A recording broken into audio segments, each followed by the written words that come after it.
मेरी मेरी बीवी यहाँ की है, यूपी की है, तो इसलिए मेरे लिए ये घर आने का मौका है और इसके लिए मैं आपको बहुत धन्यवाद देता हूँ. I'm just telling, I was telling the Chief Minister and his colleagues that this is the home of my in-laws. My wife is from UP, and so for me this is like coming home in many ways, and it's an opportunity for me to enjoy my own home, which is very nice. I want to talk about three things, and the first is that Viksit Bharat cannot happen without Viksit UP. UP is too big and too important in India for India to become a developed country without Uttar Pradesh being an integral part of that development.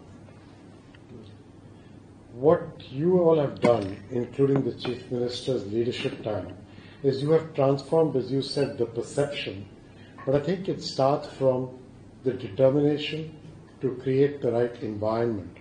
Law and order, safety, business regulations, infrastructure. You have a leadership that is focused on delivering on all the things that people care about. And it requires determination, but it also requires energy, and it requires constant follow-up. And I want to congratulate you, Mr. Chief Minister, and your colleagues for your ability to get this done. It's a big... I have been saying that the single most important thing we can all do together is to create jobs for people. A job is the best way to destroy the illness of poverty. Poverty not only of the money you earn, but poverty of your mind. Poverty of your mind comes from not having hope, not having optimism, not having the future that you deserve. And what you are doing is you're destroying poverty by creating jobs. The best way to create jobs is to build the infrastructure. The video showed highways, railways, airports, logistics. You're focusing on the softer side of infrastructure. Education, I'm really glad to hear of your focus on quality education and the consolidation to get to scale of schools, but also on your focus on skilling, which we want to help you even more with. And digitization, without which you cannot deliver all these things. So you've got all the right ingredients for success. Second most important thing after infrastructure is aapne kaha ease of doing business, but you also added speed of doing business.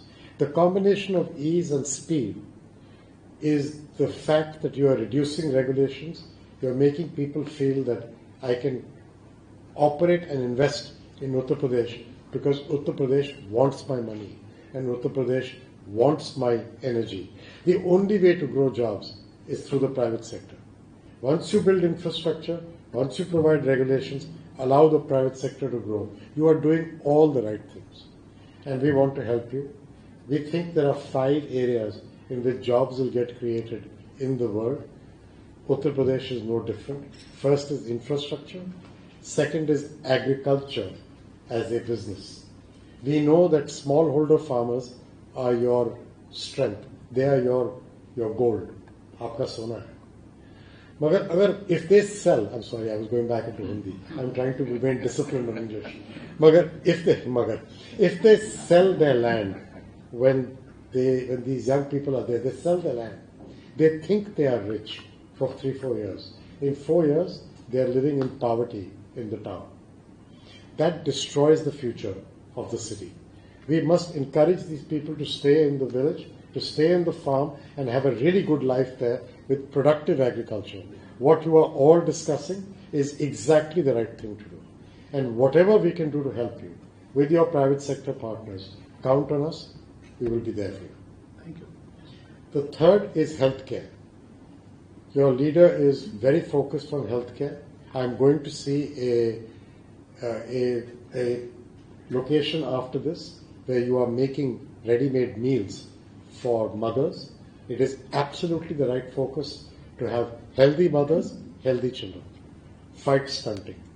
We are discussing other ideas where we can help on healthcare. Again, I think his leadership will get us there, and I want to help you.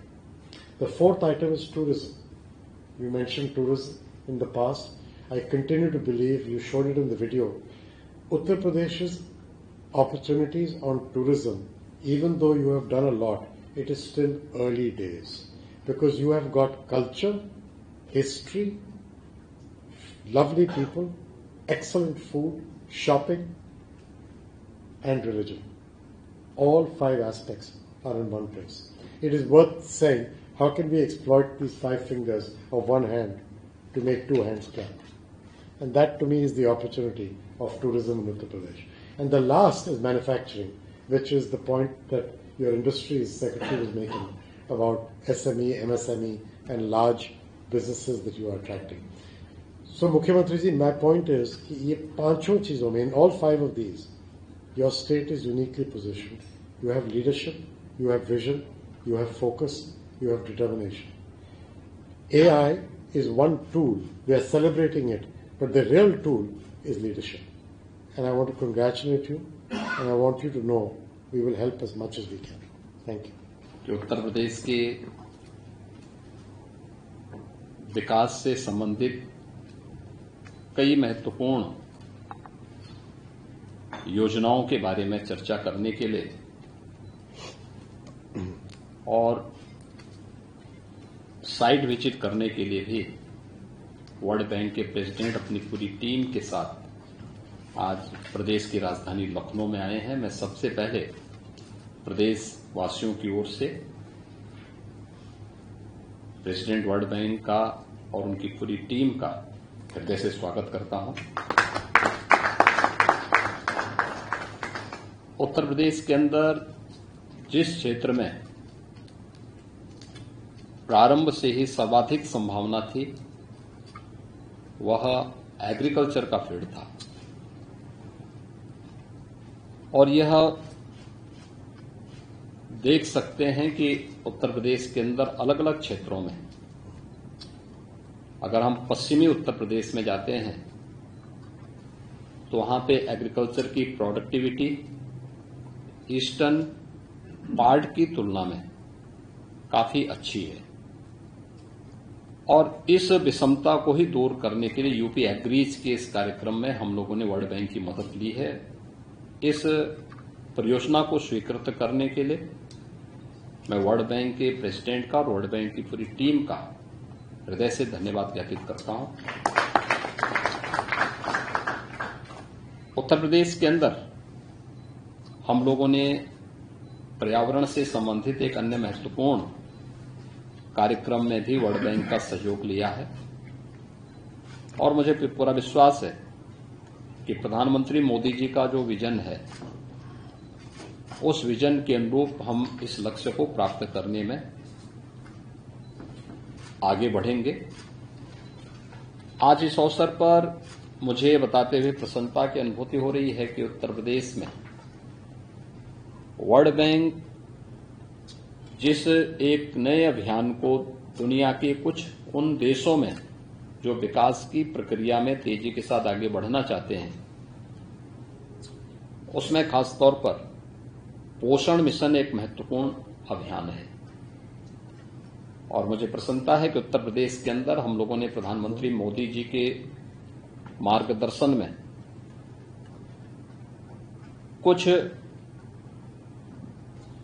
अभिनव प्रयास प्रारंभ किए हैं, जिसमें THR plant भी उसका एक महत्वपूर्ण कड़ी है। और मुझे प्रसन्नता है कि आज आप लखनऊ के एक THR प्लांट का स्वयं निरीक्षण करने भी जा रहे हैं। हम लोगों ने भी हाल ही में ये भी तय किया है कि 6 माह से लेकर के 6 वर्ष तक के प्रत्येक बच्चे को उत्तर प्रदेश के अंदर हम CM पोषण मिशन के साथ जोड़ेंगे, बिना भेदभाव के जोड़ेंगे। इस नए मिशन को हम आगे बढ़ाने की कार्रवाई को CM पोषण मिशन के अंतर्गत इस कार्यक्रम को लेंगे, जिसमें कुपोषित मां के साथ साथ कुपोषित बच्चे के अलावा अन्य सभी स्कूली बच्चों को हम इस योजना के साथ कवर करने वाले हैं। और आपने जो उदाहरण अभी मेरे सामने एग्जाम्पल इंडोनेशिया का दिया है, मैं चाहूंगा कि सचमुच हमारी एक टीम आपके मार्गदर्शन में वहां पर विजिट भी करें, देखें, तो हमें इस मिशन को आगे बढ़ाने में इससे मदद मिलेगी। मुझे प्रसन्नता है कि आज आपकी उपस्थिति में उत्तर प्रदेश के अंदर हम लोगों ने EI प्रज्ञा के एक नए कार्यक्रम का शुभारंभ भी किया है। EI प्रज्ञा उत्तर प्रदेश के युवाओं को, खासतौर पर 10 लाख युवाओं को आर्टिफिशियल इंटेलिजेंस में ट्रेंड करने के एक बड़े अभियान का हिस्सा है, जिसमें artificial intelligence, machine learning, data analytics and cyber security जैसे उन्नत जो तकनीकी क्षेत्र हैं, इन क्षेत्रों में उन्हें प्रशिक्षित करना और उन्हें सर्टिफिकेट की सुविधा उपलब्ध करवाने के कार्यक्रम के साथ हम इसके साथ जोड़ेंगे।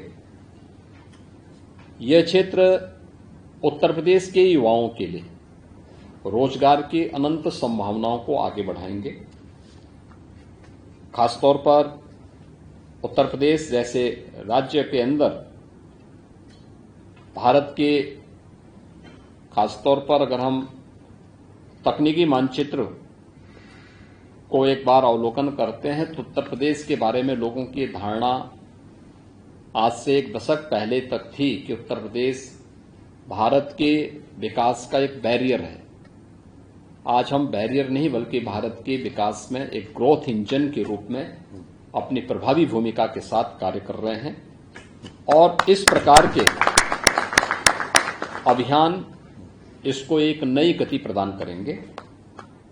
यह कार्यक्रम खासतौर पर शिक्षा, स्वास्थ्य, कृषि, ग्रामीण विकास, राजस्व, सूचना प्रौद्योगिकी और इलेक्ट्रॉनिक्स के साथ साथ विभिन्न हमारे जो विभाग हैं उत्तर प्रदेश सरकार के, इन सभी के द्वारा ये सभी संचालित होंगे। इसमें हम EI प्रज्ञा कार्यक्रम के अंतर्गत विशेष रूप से ग्रामीण अंचलों के किसानों को भी, छात्र छात्राओं को भी, शिक्षकों को, स्वयं सहायता समूहों को, महिलाओं और प्रधानों के साथ साथ जो हमारे CSCs हैं, इनको भी इसके माध्यम से हम इस पूरे अभियान के साथ उन्हें डिजिटल तकनीक में प्रशिक्षण करने का काम भी करेंगे। इसके साथ ही इसके माध्यम से हम इस पूरे कार्यक्रम में, जिसमें डिजिटल साक्षरता से सशक्त बनाकर बदलते जो तकनीकी परिदृश्य है उसमें उनकी भागीदारी भी सुनिश्चित करने का हमारा लक्ष्य है, ताकि उन्हें रोजगार, कृषि और उद्यमिता के क्षेत्र में, शिक्षा के क्षेत्र में उनके लिए नए अवसरों को हम यहां पर आगे बढ़ा सकें और उन्हें आज के इस डिजिटल युग की मुख्य धारा के साथ जोड़ने में भी प्रदेश सरकार उसमें उनका सहयोग कर सके। मुझे बताते हुए प्रसन्नता है कि इस पूरे कार्यक्रम में हमारे साथ में Microsoft, Intel, HCL, Wadhwani foundation, Amazon, Google और IMIB जैसे वैश्विक स्तर के संस्थाओं की सहभागिता इस पूरे कार्यक्रम में, EI प्रज्ञा के कार्यक्रम में हमारे साथ में है। इस कार्यक्रम में इससे जुड़े हुए उनके जो अधिकारीगण हैं, गूगल से श्री लोकेश लोहानी, HCL कॉरपोरेशन से सुश्री कीर्ति करमचंदानी, गोवे से श्री अरुण प्रकाश, वाधवानी फाउंडेशन से सुधीर अग्रवाल और IMIB से श्री राहुल मुरजानी इस पूरे कार्यक्रम में उपस्थित हुए हैं। उत्तर प्रदेश सरकार में इनके इस सकारात्मक योगदान के लिए मैं उन्हें हृदय से धन्यवाद भी देता हूं। मुझे पूरा विश्वास है कि वर्ल्ड बैंक के प्रेसिडेंट और उनकी पूरी टीम की उपस्थिति में EI प्रज्ञा का एक कार्यक्रम अपने लक्ष्य को प्राप्त करेगा और उत्तर प्रदेश जैसे राज्य के लिए जो प्रधानमंत्री मोदी जी के विकसित भारत के विजन को एक नई गति देने में अपनी भूमिका का ईमानदारी पूर्वक निर्वहन करने जा रहा है, इस गति को और तीव्र बनाने में हम निर्णायक भूमिका के साथ आगे बढ़ पाएंगे। मैं एक बार फिर से president world bank vice president world bank और उनके सभी डायरेक्टर्स का हृदय से उत्तर प्रदेश आगमन पर हृदय से स्वागत करता हूं और विश्वास करता हूं कि उनकी विशेषज्ञता का लाभ उत्तर प्रदेश लेकर के सर्वांगीण विकास की दिशा में आगे बढ़ेगा और अगले 3 वर्ष के अंदर हम उत्तर प्रदेश की इकोनॉमी को $1 ट्रिलियन की इकोनॉमी बनाने में सफल होंगे। एक बार फिर से आप सबका स्वागत करता हूं। धन्यवाद। Thank you sir.